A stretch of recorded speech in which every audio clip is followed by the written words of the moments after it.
এতিয়া গ্ৰন্থৰ বতৰ গুৱাহাটী গ্ৰন্থমেলা চলি আছে গুৱাহাটীৰ খানাপাৰা পশু চিকিৎসা মহাবিদ্যালয় খেলপথাৰত এতিয়া গ্ৰন্থমেলা চলি আছে আৰু বিভিন্নজনে নিজৰ নিজৰ গ্ৰন্থসমূহ এতিয়া প্ৰকাশ কৰি উলিয়াইছে ঠিক তেনেদৰে আজিও স্বচ্ছ আৰু অস্বচ্ছ দাপোণত নাৰী বুলি এখন গ্ৰন্থ উন্মোচন হৈছে কিন্তু গুৱাহাটী গ্ৰন্থমেলাত নহয় গুৱাহাটী প্ৰেছ ক্লাবত ববিতা বৰঠাকুৰৰ এই গ্ৰন্থখন আজি উন্মোচন হৈছে এই গ্ৰন্থখনৰ ভিতৰত আছে কি এই গ্ৰন্থখনত স্বচ্ছ আৰু অস্বচ্ছ দাপোণত নাৰী যেহেতুকে নামটো দিছে স্বচ্ছ আৰু অস্বচ্ছ দাপোণত নাৰী বুলি গতিকে আমি ভাবি লম ইয়াতে নাৰীৰ ওপৰতে বিভিন্ন ধৰণৰ বিষয়ক লৈ এই গ্ৰন্থখন ছপোৱা হৈছে আৰু তেখেতে উল্লেখ কৰিছে তেখেতৰ নিজৰ লগত হোৱা স্বাভাৱিক অস্বাভাৱিক ঘটনাবোৰ আৰু তেওঁ নিজেই দেখি আহা তেওঁ নিজে ভুক্তভোগী হোৱা সেই বিভিন্ন ধৰণৰ বিষয় তেওঁ ধুনীয়াকৈ লিখি ৰাখিছিলে আৰু আজি গুৱাহাটী প্ৰেছ ক্লাবত এই গ্ৰন্থখন নাম দিছে স্বচ্ছ আৰু অস্বচ্ছ দাপোণত নাৰী বুলি এই গ্ৰন্থখন আজি উন্মোচন কৰা হৈছে গুৱাহাটী প্ৰেছ ক্লাবত মই কাষতে ধুনীয়াকৈ ভিডিঅ'খিনি দিয়ে দিছো আজি গুৱাহাটী প্ৰেছ ক্লাবত কি ধৰণে এই অনুষ্ঠানটো অনুষ্ঠিত কৰিছে ববিতা বৰঠাকুৰ তেখেতে নিজে উল্লেখ কৰিছে তেখেতে কোনো লিখক নহয় তেখেতে নিজৰ মনৰ কথাই ধুনীয়াকৈ সজাই পৰাই লিখি স্বচ্ছ আৰু অস্বচ্ছ দাপোণত নাৰী বুলি এই গ্ৰন্থখন উন্মোচন কৰিছে এগৰাকী বিশেষ ব্যক্তিৰ জৰিয়তে উপস্থিত বহুকেইজন বিশিষ্ট ব্যক্তি আছিলে আপোনালোকে ভিডিঅ'টো দেখিয়ে আছে কোন কোন ব্যক্তি তাতে উপস্থিত আছিলে গ্ৰন্থখন উৎসৰ্গা কৰিছে স্বচ্ছ আৰু অস্বচ্ছ দাপোণত নাৰী প্ৰতিগৰাকী ব্যাধিত নাৰীৰ হাতত প্ৰতিগৰাকী মহানগৰৰ অসমৰ দেশৰ ৰাজ্যৰ বিভিন্ন ধৰণত যিসকল নাৰী ব্যাধিত হৈ আছে সেই সকলোবোৰ ব্যাধিত নাৰীৰ মনৰ কাহিনীক লৈ এই গ্ৰন্থখন উন্মোচন কৰি আছে ববিতা বৰঠাকুৰে কিন্তু ববিতা বৰঠাকুৰ আচলতে কোন হয় ববিতা বৰঠাকুৰৰ বিষয়ে তেখেতে অলপ লিখিছে বাটচৰাৰ আলাপ ববিতা বৰঠাকুৰ কৰালগুৰি বৰুৱা বামুণ গাঁও দেৰগাঁও গোলাঘাট দেৰগাঁৱৰ বাসিন্দা ববিতা বৰঠাকুৰ তেখেতে নিজৰ মনত যিখিনি তেওঁৰ হৈছে বা স্বাভাৱিক অস্বাভাৱিক মই আগে উল্লেখ কৰিছো যিখিনি ঘটনা পৰিঘটনা তেওঁৰ জীৱনলৈ আহিছে সেই সকলোবোৰ তেওঁ ধুনীয়াকৈ লিখি ৰাখিছিল আৰু আজি গুৱাহাটী প্ৰেছ ক্লাবত স্বচ্ছ আৰু অস্বচ্ছ দাপোণত নাৰী বুলি নাম দি এই গ্ৰন্থখন উন্মোচন কৰিছে সূচীপত্ৰত দিয়া আছে আবেগৰ সৰ্বোচ্চ সত্তা মা তেখেতে এই গ্ৰন্থখনত মাৰ বিষয়ে লিখিছে এজনী কলি তিৰোতা মই এজনী কলি তিৰোতা নাম দিছে মই এজনী কলি তিৰোতা গৰাকীৰ জীৱনলৈ কি কি ভাবুকি আহিছে বা কি সপোন বাস্তৱত পৰিণত হৈছিল নে নাই বা জীৱনত কি কি ঘটনা পৰিঘটনা ঘটিছে এই সকলোখিনি তেওঁ বিৱৰি দি সেই নামটো দিছে মই এজনী কলি তিৰোতা নাৰীৰ আত্মবিলাপ যিহেতুকে এখন নাৰীৰ সদৃশ নাৰীৰ বিষয়ক লৈ লিখা এখন গ্ৰন্থ গতিকে এই গ্ৰন্থখনত সূচীপত্ৰখনতো আপোনালোকে নাৰীয়ে দেখিব নাৰীৰ বিষয়ত হোৱা ঘটনা পৰিঘটনাবোৰ কি কি ঘটনা ঘটিছে কি কি পৰিঘটনা ঘটিছে কি কি সপোন বাস্তৱ ৰূপত তেওঁলোকে পৰিণত হৈছে বা যিবোৰ হোৱা নাই সেই সকলোবোৰ বিষয়ক লৈ শক্তিৰ উপাসনা হৈছে নাৰী তৃপ্তিৰ হাঁহি নাৰীয়ে কিয় তৃপ্তিৰ হাঁহি মাৰিবলগীয়া হ'ল সেই বস্তুখিনিও দিছে চিৰচেনেহী মোৰ আই জননীটো দিয়া নাই বাৰু চিৰচেনেহী মোৰ আই আত্মসুৰক্ষাৰ মন্ত্ৰ আত্মসুৰক্ষাৰ নিজকে কেনেকে সাহসী কৰি তুলিবলৈ বা সমাজখনত চলিবলৈ কি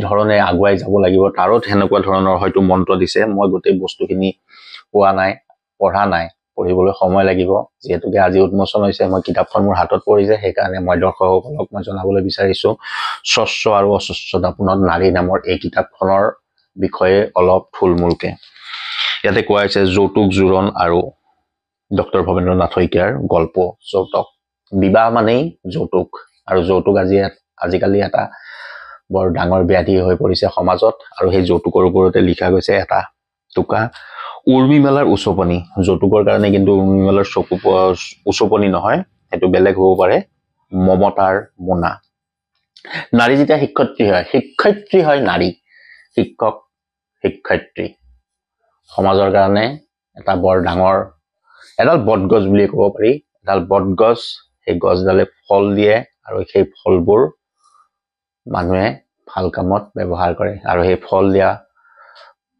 বস্তু সামগ্ৰীয়ে হৈছে গছডাল। আমি শিক্ষকক গছৰ লগত তুলনা কৰিব পাৰোঁ। গছে ফল দিয়ে, গছে নিজে নাখায়, গছে ফল দিয়ে সমাজত সকলোকে সুখী কৰাৰ কাৰণে, জ্ঞানী কৰাৰ কাৰণে ধৰি ল'ব পাৰে। জ্যেষ্ঠ হোৱাৰ অনুশীলন। জ্যেষ্ঠ হোৱাৰ পিছত কি কৰিব লাগে হয়তো তাৰ বিষয়ে ইয়াতে লিখা গৈছে।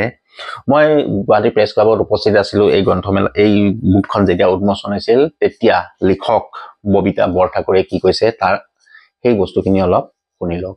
এখন মোৰ প্ৰথম গ্ৰন্থ, মোৰ মানস কন্যা, মই প্ৰতিগৰাকী ব্যৰ্থিত নাৰীৰ হাতত অৰ্পণ কৰিছোঁ। মই ভাবোঁ মোৰ যদি এগৰাকী কন্যাই যদি গ্ৰন্থখন পঢ়ি এটা শুদ্ধ পথৰ সন্ধান পায় মই সুখী হ'ম।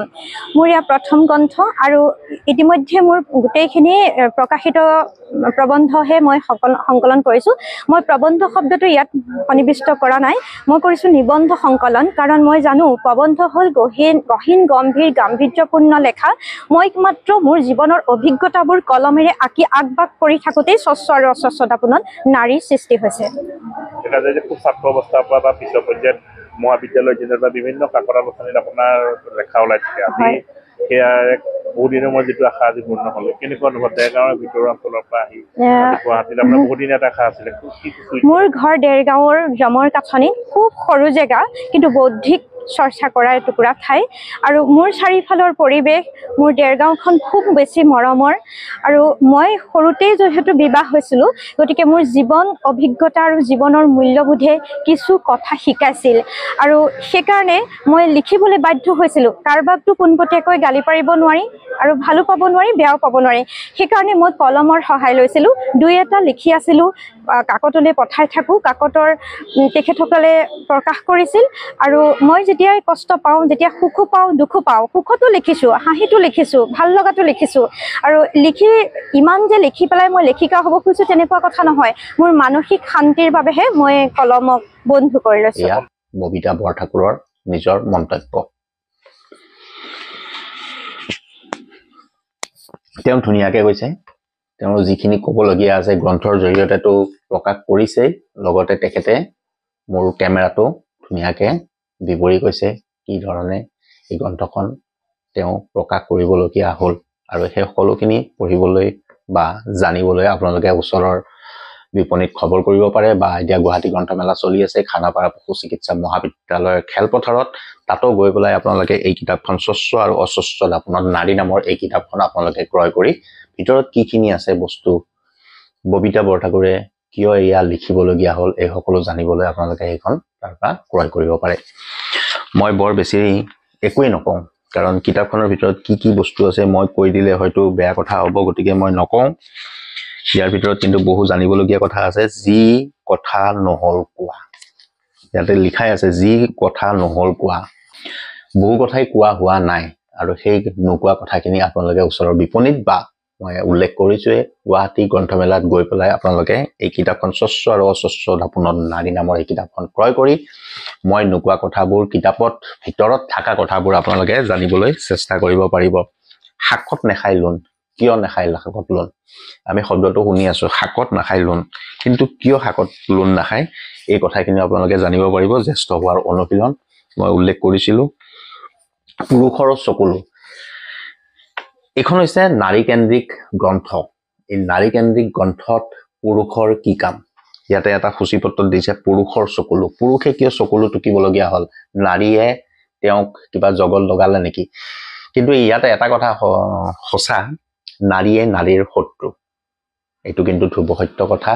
নাৰীয়ে ভাল কামো কৰে, নাৰীয়ে বেয়া কামো কৰে। নাৰীৰ কাৰণে ঘৰ এখন সুন্দৰ স্বৰ্গও হ'ব পাৰে, আৰু নাৰীৰ কাৰণে ঘৰ এখন নৰক হ'ব পাৰে। সেই গোটেইখিনি কথা ইয়াতে উল্লেখ কৰা আছে বুলি ববিতা বৰঠাকুৰে উল্লেখ কৰিছিলে, আৰু সেইখিনিয়ে জানিবলৈ আপোনালোকে এই কিতাপখন পঢ়িব লাগিব। লগতে জানিব আপোনালোকে পুৰুষৰ চকুলো কিয় ওলায়। পুৰুষৰ এইটো এটা মেইন কথা, যিহেতু মই এজন পুৰুষ। পুৰুষৰ চকুলো কিয় ওলায় ইয়াতে ধুনীয়াকে দিয়া গৈছে। শক্তিৰ উপাসনা, চাহ গছৰ পাতৰ আঁৰত নাৰী শক্তি বন্দন আইন। নাৰী যেতিয়া শিক্ষয়িত্ৰী হয় ক'লোৱে, শক্তিৰূপেনো সংস্থিতা দেৱী নাৰী, নাৰী দেৱী। ইয়াতে নাৰীৰ খুব সুন্দৰ সুন্দৰ বৰ্ণনাও কৰা হৈছে নাৰীৰ দুখ গুণবোৰো ইয়াতে উল্লেখ কৰা আছে সেই দুখ গুণবোৰ কি আপোনালোকে এইখন কিতাপ পঢ়িলে নাৰীৰ ঋতু উৎসৱ কিছু অসহজ প্ৰশ্ন দা লেডি উইথ দ্য লেম্প গতিকে এই সকলোখিনি জানিবলৈ আপোনালোকে ওচৰৰ বিপণীত বা নতুবা গুৱাহাটী গ্ৰন্থমেলাত গৈ খবৰ কৰিব পাৰে স্বচ্ছ আৰু অস্বচ্ছ দাপোণত নাৰী ববিতা বৰঠাকুৰৰ এইখন প্ৰথম সংস্কলন প্ৰথম গ্ৰন্থ তেখেতে প্ৰথম বুলি উল্লেখ কৰিছে প্ৰথমখনত তেওঁ কি লিখিছে ধুনীয়াকৈ বিৱৰি কৰিছে আৰু আপোনালোকে ওচৰৰ বিপণীত গৈ এখন ক্ৰয় কৰি পঢ়িব পাৰে বুজিব পাৰে জানিব পাৰে তাৰ পিছত হয়তো আমি আশা কৰিম ববিতা বৰঠাকুৰে আৰু দ্বিতীয় এখন গ্ৰন্থ গুৱাহাটী প্ৰেছ ক্লাবতে নহওক বা অন্য ক'ৰবাতেই হওক উন্মোচন কৰিব আজিলৈ এই গ্ৰন্থখনৰ নামত এই ভিডিঅ'টো এৰিলোঁ ধন্যবাদ আকৌ এবাৰ বিপুল মজুমদাৰ